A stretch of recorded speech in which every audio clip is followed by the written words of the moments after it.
মকর সংক্রান্তির দুর্লভ যোগ। এই দিন কাজ করলেই চমকাবে ভাগ্য। শুভ ফল পাবেন এই রাশির জাতক জাতিকারা। বিস্তারিত জানুন এই প্রতিবেদনে।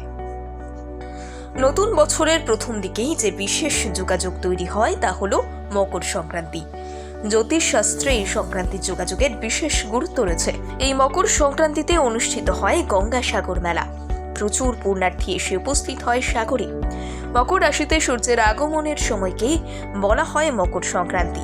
সূর্য প্রতি মাসে তার রাশি পরিবর্তন করেন, আর এবারে মকর সংক্রান্তিতে এক বিশেষ যোগাযোগ তৈরি হতে চলেছে। 3টি রাশির বিরল যোগাযোগ, তার ফলে কোটিপতি হবেন কিছু রাশির জাতক জাতিকারা। ভাগ্য বদলে যেতে পারে তাদের। তবে মকর সংক্রান্তিতে লাভের গুড় খেতে গেলে কয়েকটি কাজ করতেই হবে আপনাকে, নইলে পিছিয়ে পড়বেন সবার থেকে। এই মকর সংক্রান্তির দিনে গঙ্গা তার পুত্রকে রক্ষা করেছিলেন।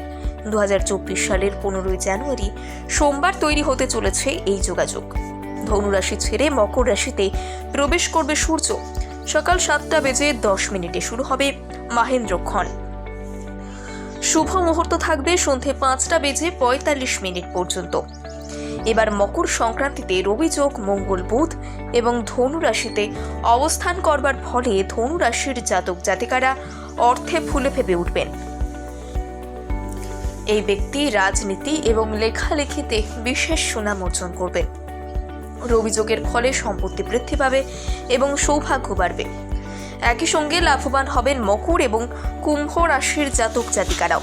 তাদের সামাজিক সম্মান বৃদ্ধি পাবে, যে কোনো কাজে সোনা ফলাতে পারবেন।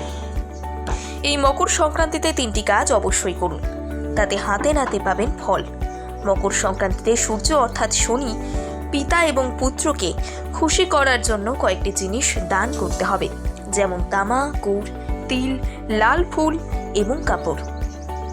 শনিকে খুশি করতে গেলে কালো তিল দান করুন, এতে আর্থিক সমস্যার সমাধান হবে।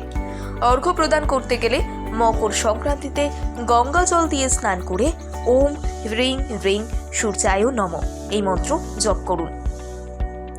এতে যে কোনো রোগ থেকে মুক্তি পেতে পারবেন, এমনকি কেরিয়ারে অগ্রগতি দেখা দেবে। গুড় এবং তিলের তৈরি লাড্ডু নিবেদন করুন ভিক্ষুকদের, এতে সম্পর্কের মাধুর্য বাড়বে। এদিন পাখিদের ফল খাওয়ালে আপনার আশা পূর্ণ হবে। মনে রাখবেন, এসব তথ্য জ্যোতিষ নির্ভর। এগুলি বিশ্বাস করাতে কোনোভাবেই বাধ্য করে না আমাদের চ্যানেল।